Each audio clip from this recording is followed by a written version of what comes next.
मैं सेकंड दफे से ही करते चला आ रहा हूँ। तो ट्रस्ट जो है हमारा, हमने जो इसकी स्थापना करी गई थी तो इसका एक मूल उद्देश्य रखा था। क्योंकि हमारे ट्रस्ट में सारे प्रोफेशनल लोग जुड़े हुए थे। मैं खुद जीएल बजाज कॉलेज में असिस्टेंट प्रोफेसर रहा था। मैंने अपना कुछ निजी कारणों से जॉब 2017 में छोड़ दिया, लेकिन हमारे जो साथी थे वो ज़्यादातर प्रोफेशनल लोग थे। सारे किसी ना किसी कॉलेज में प्रोफेसर थे, कोई असिस्टेंट प्रोफेसर था, कोई लेक्चरर था, कोई इंडस्ट्रियलिस्ट था और कोई ना कोई समाज सेवी के तौर पे काम कर रहे थे। तो हम सब लोगों ने मिलकर जो इस ट्रस्ट की स्थापना करी थी उसका एक उद्देश्य रखा था कि हम सब जिस लेवल पे हैं और जिस शिक्षा को लेकर के हम आगे बढ़ रहे हैं, क्यों ना इसी शिक्षा के भाव को आगे लेकर के एक ट्रस्ट की नींव रखी जाए और इसी नींव को हम आगे बढ़ाएं। तो मूल उद्देश्य की अगर हम बात करें तो हमारे जो ट्रस्ट का मूल उद्देश्य था वो हमने शिक्षा को, स्वास्थ्य को और रोजगार को लेकर रखा था।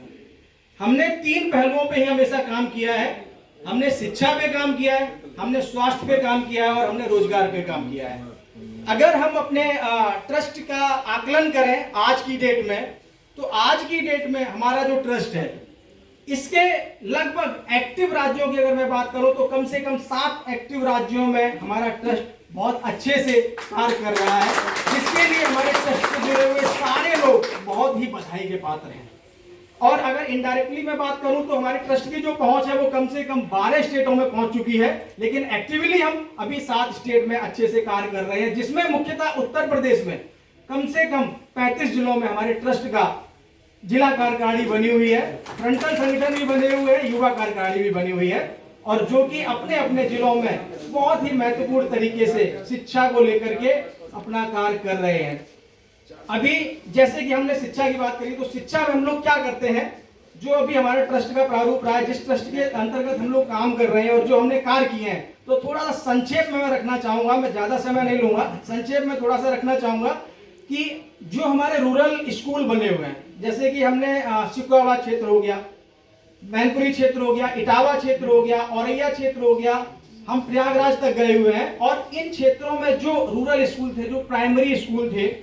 जो जूनियर स्कूल थे और जो सरकारी स्कूल थे, इनकी मूलभूत सुविधाओं में जो भी कमियां थी, हम सभी ने आपस में सहयोग करके उन मूलभूत सुविधाओं को उपलब्ध कराने का कार्य किया है। ये बहुत ही महत्वपूर्ण रहा है कि हमने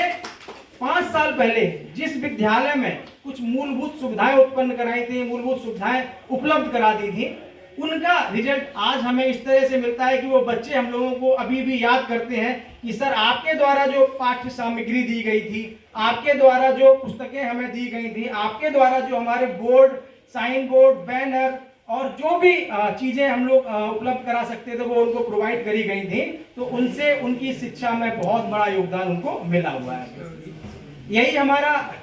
हमारा जो कार्य करने का तरीका है कि हम ऐसे स्कूलों और विद्यालयों को चुनते हैं जहां पे उनकी मूलभूत सुविधाओं में हमें कुछ ना कुछ सहयोग करने की जरूरत पड़ती है और हम वहां सहयोग करते हैं। दूसरा, हम अपना अगर रोजगार की बात करते हैं तो रोजगार में हम लोग सभी लोग प्रोफेशनल लोग हैं, तो सभी के कहीं ना कहीं, और एनसीआर से जुड़े हुए लोग हैं तो सभी को एनसीआर में सभी का कहीं ना कहीं जान पहचान है कि अगर कोई रेफरेंस लगाएगा, कोई रेफरेंस देगा तो कम से कम एक व्यक्ति, ज्यादा नहीं तो 5 से 10 लोगों को रोजगार दिलाने में सक्षम है। यहाँ बैठे सभी लोग बहुत ही सक्षम है और मैं ये जानता हूँ, क्योंकि यही उद्देश्य था, तो इसीलिए हमने अपने रोजगार की मुहिम को भी आगे बढ़ाया। अपने रेफरेंस से हमने एचसीएल में कई लोगों को प्लेस कराया। हमने ये जो स्मार्ट ब्रांड, हमारी जो एक सेक्टर 59 में जहाँ हमारा इस ट्रस्ट का कार्यालय है, हेड ऑफिस है, वहाँ उनकी हम सहायता लेते हैं और उनकी सहायता से हम कई जगह प्लेसमेंट ड्राइव करवाते हैं और जो जरूरतमंद जिस लायक होता है उसको उस तरह की नौकरी हम उपलब्ध कराने का प्रयास करते हैं। तीसरा, अगर हम स्वास्थ्य की बात करें तो स्वास्थ्य में जैसे कोरोना काल आया था, तो कोरोना काल के टाइम पे हमारी लगभग सभी टीम ने तन मन और धन से इस कोरोना काल में सभी ने सेवा करी थी। कहीं कहीं कैंप लगाए हुए थे, मास्क वितरित करे थे, सैनिटाइजर वितरित किया हुआ था और जगह जगह खाने के भी कैंप लगाए हुए थे, फूड्स पैकेट भी बांटे हुए थे। तो यही हमारा मूलभूत उद्देश्य है कि हम शिक्षा को लेके, स्वास्थ्य को लेके और रोजगार को लेके आगे चल रहे हैं।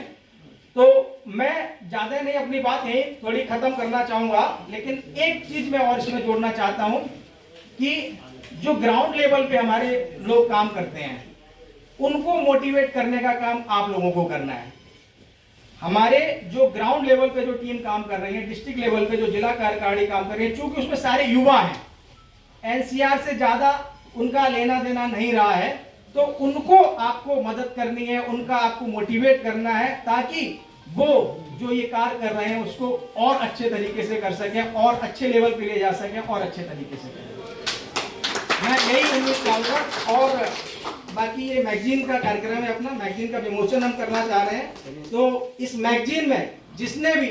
तन मन और धन से मेहनत करी है, श्रमदान किया है, धन दान किया है या तन का दान किया हुआ है, जो भी जिसने भी सहयोग जिस तरह से दिया है, मैं सभी के लिए बहुत बहुत शुभकामनाएं देता हूं, सभी को बधाई देता हूं और सभी का बहुत बहुत शुक्रिया अदा करता हूं। धन्यवाद। धन्यवाद दादा जी।